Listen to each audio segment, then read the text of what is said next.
যেন এক সদানন্দ বালক।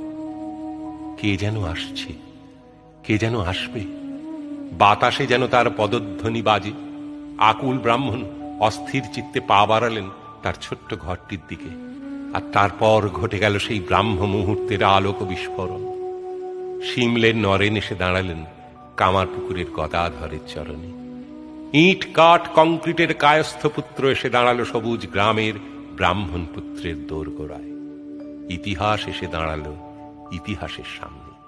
যুগ সন্ধিক্ষণে আকাশে জেগে উঠল ধ্রুবতারা, বাতাসে বেজে উঠল মাঙ্গলিক সুর, গঙ্গার তরঙ্গে বেজে উঠল মহাকালের ছন্দ।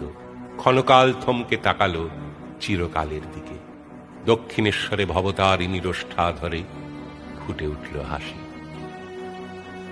হাতের খড়গ উঠল জ্বলে, দীপ্ত আলোয় নক্ষত্রেরা সাজিয়ে দিল আকাশ। মহাকাশে বেজে উঠল মহাশঙ্খনাদ। ইতিহাস সূচনা লগ্নের শিহরণে স্পন্দিত। ঠাকুর ব্যাকুল হয়ে বললেন, কে? নরেন এলি? কতদিন থেকে তোর জন্য ব্যাকুল হয়ে অপেক্ষা করছে। এই তো তোর নিজের ঘর, নিজের বাড়ি, এখানে আসতে এত দেরি করলি কেন রে? নরেন গান ধরলেন, মন চলো নিজ নিকেতনে। মন চলো নিজ নিকেতনে,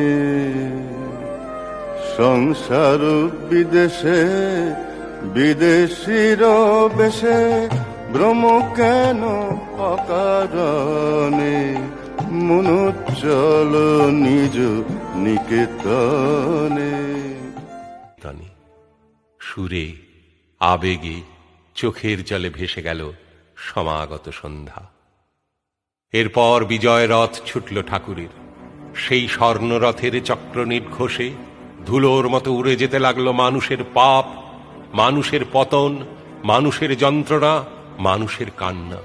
সেই রথের অমিত বিক্রমে পথ ছেড়ে সরে দাঁড়ালো আচার বিচার জপ তপ তুলসী রুদ্রাক্ষ।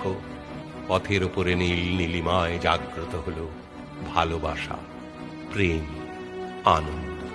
জগৎ এসে নতজানু হল গঙ্গা তীরের সাধকের পায়ে।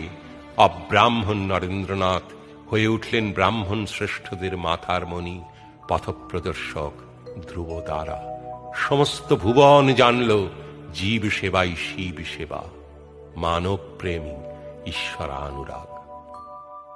এসব একদিন এই বাংলায় ঘটেছিল, সত্যিই ঘটেছিল। শ্রীরামকৃষ্ণ, স্বামী বিবেকানন্দ এরা বাঙালিই ছিলেন।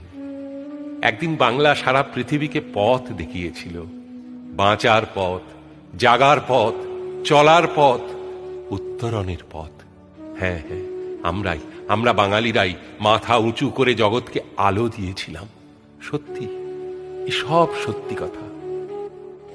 আর আজ মন্দির আছে, মূর্তি আছে, মন্ত্র আছে, নৈবেদ্য আছে, নেই সাধনা, নেই আরাধনা, নেই পূজা, শুধু পতন, কেবল অধঃপাত, কেবল হাহাকার, শুধু মৃত্যু, শুধু দীর্ঘশ্বাস আর হুল্লোড়, মোচ্ছব।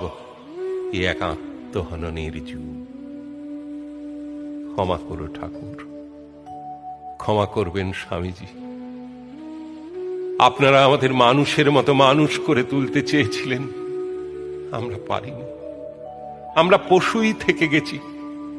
হয়তো দিনে দিনে পশুর চেয়ে অধম হয়ে ওঠার সাধনায় এখন মগ্ন আমরা। ক্ষমা করবেন ঠাকুর, ক্ষমা করবেন স্বামীজি, ক্ষমা করবেন ঈশ্বর।